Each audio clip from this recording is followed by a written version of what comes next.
Okay, we live. Hello, everyone. Hi, Sophie. Hey, darling. It's our Monday call. Our Monday call about creating a new culture for humankind, right? Yes, I love this topic Yeah, I think it's appropriate. for the time. Yeah, it definitely Yeah, is. for the time, right? Yeah, So, absolutely. I was thinking because we were trying to live stream on Facebook and we have all those problems with internet at the moment, and all the applications are demanding more things and new apps and new things. I mean, the whole thing feels strange. It I don't does. know. Do you find the same? I totally feel that way. I feel like more and more of my privacy is not And present. it's more and more complicated, and there is more and more connection between apps and between things. It's very strange, right? It is. But having said that, the what the internet allows us is to speak live to each other That's right. globally, right? All Yes, of humanity can speak to each other whenever they want, in the present moment, without any delay, thanks to internet. We that's so can talk to true. each other instantly. Yeah, So whatever difficulty we have, that is that the is right also track. part of a new culture for humankind, because when we talk to each other instantly, you can get away from the propaganda, the lies, the manipulation. I was speaking to my mother today and she said, darling, I don't understand what's happening with all those wars going on. It's so confusing. Hmm. Maybe it's my age. And I said to her, no, no, no, no, no. It's got nothing to do with your age. I am incapable of knowing what is really is happening, because there is so much manipulation, so much lies, so much inauthentic, covert manipulation behind everything from every single side, that it's like a nest of vipers. Totally. It's impossible to get anything straight, right? So Absolutely. hence the topic of conversation, creating a new culture for humankind, because the existing one is not working, right? It really is not working. So No, we no. are using um, the technology we have to be able to create that new culture for humankind, right? Absolutely. So the new culture for humankind, Abby, there will be a day. You know how we look at slavery now, or colonization, and we say, how could we? How could we do that, Absolutely. right? There Absolutely. will be a day when we will realize that all of our effort, and there have been many, to create a new culture for humankind, it's been economic, political, social, technological, military, financial, I mean, we've tried everything, has failed, because what needs to happen is a spiritual transformation, right? The Yes. only way we can create a new culture for humankind is spiritually. Yeah. We need to let go of the belief we have held on to for centuries. And once we have the courage to let go of the main belief, which is God and evil, then a new culture for humankind will be possible. And I Go just want to ahead. quickly say before you start that I think that the way that you speak about this is very important, because I've noticed that there are a lot of people waking up right now. There are a lot of young people that are curious. They're seeking a spiritual education at a young age. And I think it speaks to where we're headed, and to have to listen to people like you that really have trained well and spent a lifetime studying this and philosophizing and doing this deep spiritual work. I think we're at a really important turning point. And I just wanted to say that because I see that in our culture. It's ripe for this. Yes, it is right, but there is a lot of people that needs to give up their belief, to break. Yeah. We need to have enough awareness to see the vicious circle, right? So we fight, we bring out the guns, we kill people, then there is peace talk. Because there is so much horror and so much suffering and so much pain, we go to the negotiating table. Then we bring financial aid to try to heal and rebuild, right? And try to make up for the horror we have created with money. And then it doesn't work again, right? So we bring out the guns again. Absolutely. So that's a vicious circle constantly. But if we look at the source, the cause of the ongoing condition, that's a question I'm asking in my book, right? Are we doomed to repeat the same pattern of brilliance and strife over and over and over again, or is something else possible? And I say there is something else possible. And if we can generate the courage to admit that something else is possible, then we will create a new culture for humankind. And we have to give up one belief. The belief we have that God is external and that there is evil. I mean, it is truly, if that happened, then we will have a new culture for humankind, right? So let's look at it, right? Give us some more about that. So let's talk a little bit about belief, right? So people believe that if they do certain things, mostly people look at doing and having, right? Not being. So doing and having, if you do that, you'll have more, you'll be happy. It doesn't matter if it's not true or the results don't happen, they just keep going, right? To create a better life. It's so you have to give up that belief. If you haven't produced a better life for yourself, it's not going to happen by doing the same thing over and over again. But in my experience, most people rather go on being unhappy than give up what they believe. Wow. So let me say it again, everybody.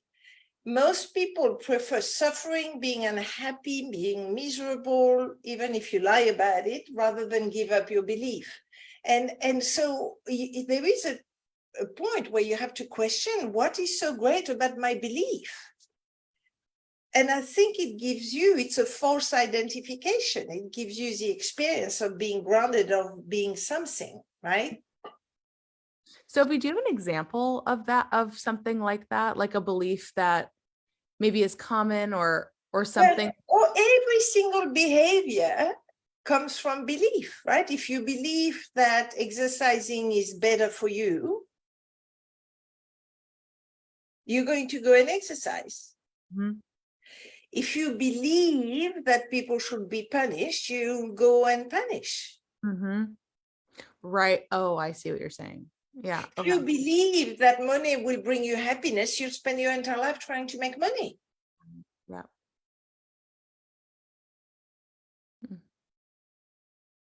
So we need to create a new culture for humankind from the place of belief.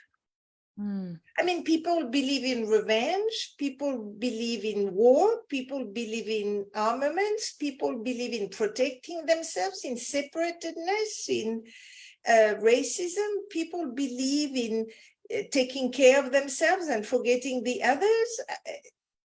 The beliefs are enormous. I mean, I've lived in the United States for 25 years. I know there is a belief that you've got to push yourself physically to nearly exhaustion. Absolutely. But it's not the same in Europe. Mm-mm. And frankly, I think the Europeans are healthier than the people in the US. Without a doubt. Right? So you don't need to work on your doingness, on your behavior. You need to work on your belief that the beingness. Yeah. And if I, sorry to insert again, but I just also want to say, like, you know, this is where awareness is important. Look closely. You might hear, like, you know, we could hear some of these things and say, oh, I don't believe that.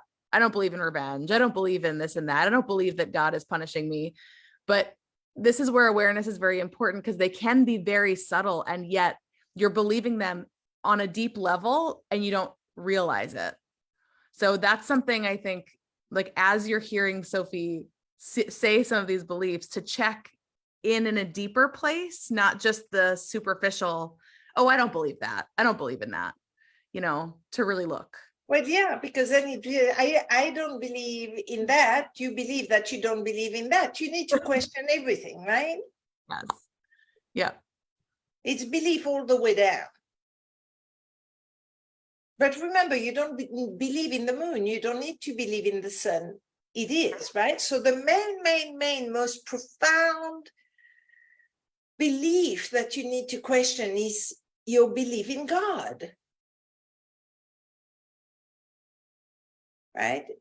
And I want to suggest for most of humanity, God has been created as a punishing, vengeful, external, separate God that is fighting with an entity called evil. A punishing God. But it doesn't make any sense. Examine your belief. Is God is everything, everywhere, at all time. There is nothing else than God. You cannot have something else than God.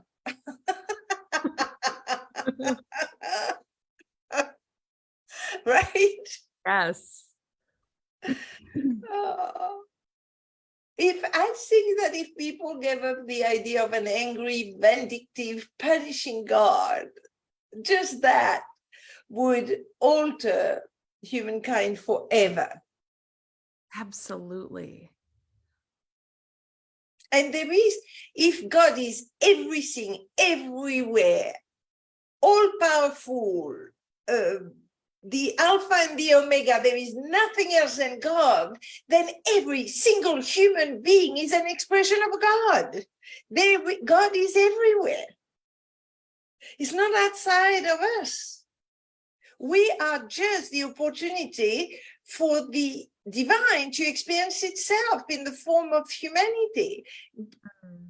We need to examine those beliefs and to believe that there is an entity called evil and a place called hell, or a place like heaven that if you behave well, you will go to, is truly in the 21st century just time to upgrade. Yeah. Time to upgrade. The only evil thing there is what people do to each other. There is the experience of evil as a human, but it is not evil as opposed to God. It's evil because human beings do not remember who they really are. Pure love. Mm. So my message today, Abby, is examine your belief. In fact, you don't need to believe in anything. You know, again, Socrates say, the only thing I know is that I know nothing. Just, you don't need to believe. I don't believe in God. I have faith. Mm. My God is love. Just, I think the only reality there is love. That's what I call God. I actually call it the divine, so that I can go away from the inherited cultural God that people think about, right? All right. I don't need to believe in it. You need to have an experience of it. Right. And remember, until you have an experience of it, you cannot give it away. You can only give what you have. So you can talk about love, understand love, analyze the love, describe love and all that, but until you experience it, you can't give it away. Same with forgiveness.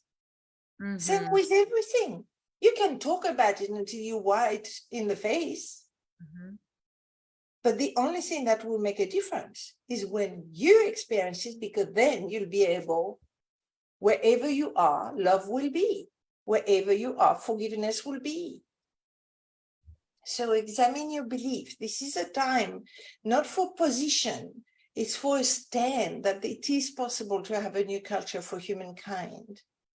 And when enough of us will examine our belief and don't give ourselves the right to judge and evaluate and take positions, but take a stand for love and remember who we really are, then a new culture for humankind will be possible.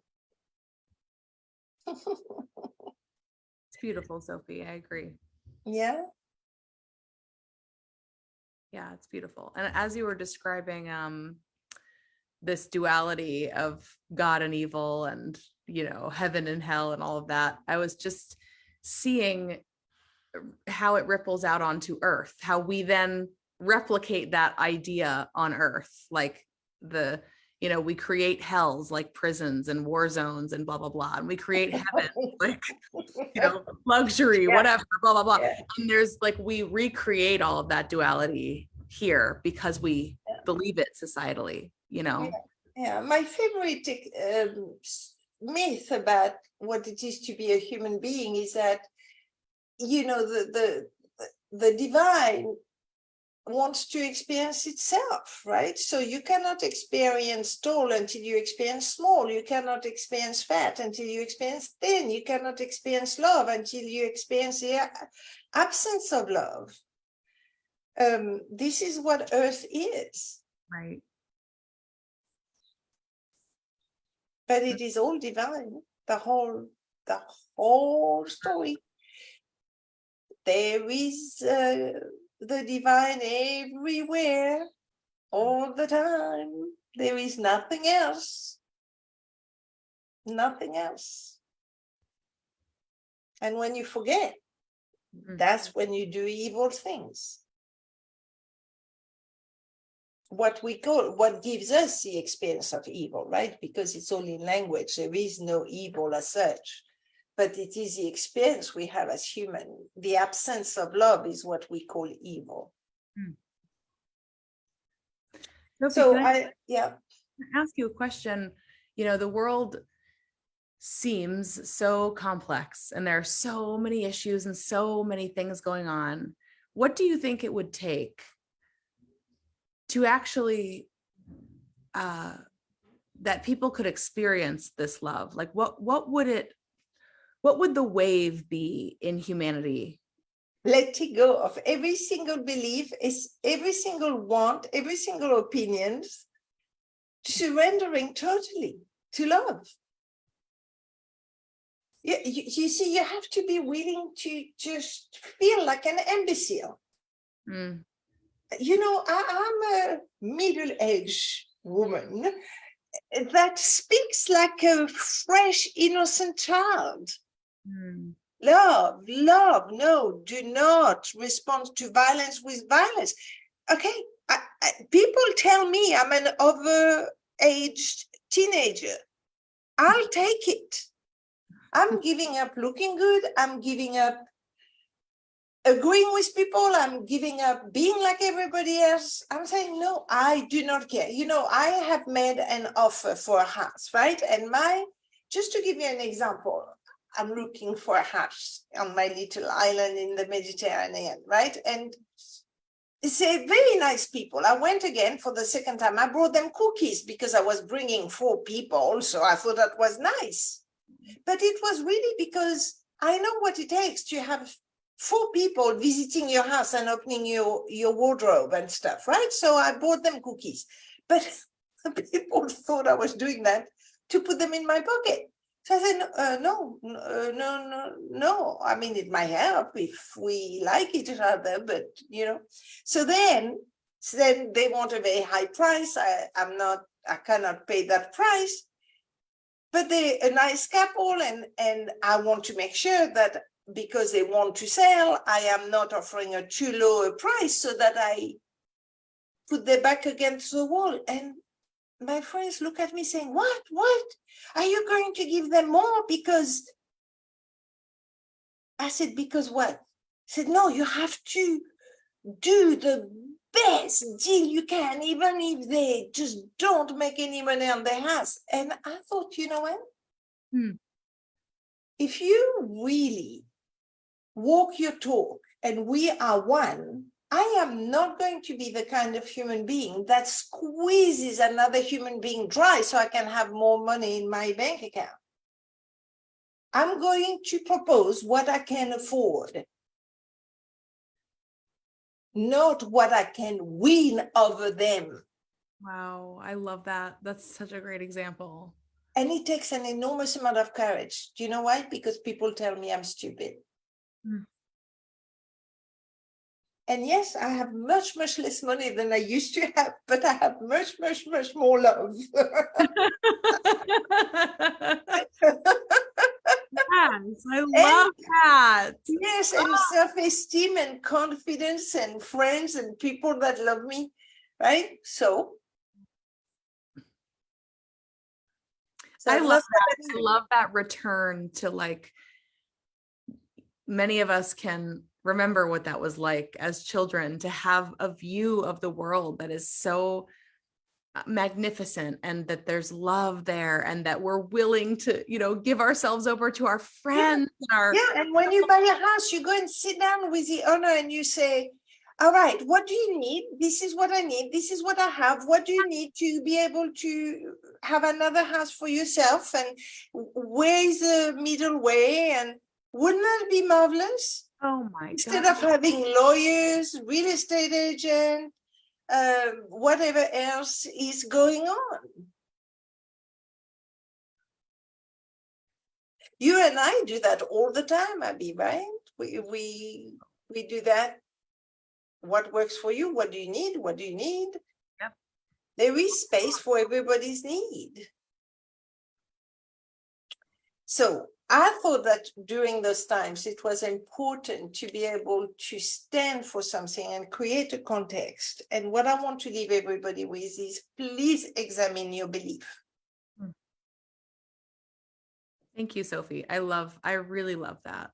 You're so welcome. Do you want to see if there is any Oh my goodness. questions? Yes. I'm sorry. I didn't even think I was so in the conversation. I know you go in a space of love and Abby is floating somewhere. I'm just not even, I totally forgot that I should go look. Okay, let's see. I don't think we have any comments, Sophie. I'm just waiting for it to update here. No, we don't. Okay, good. All right, darling. We will speak to all of you next week. Everybody, please, please, please subscribe to our channel on YouTube. Yes.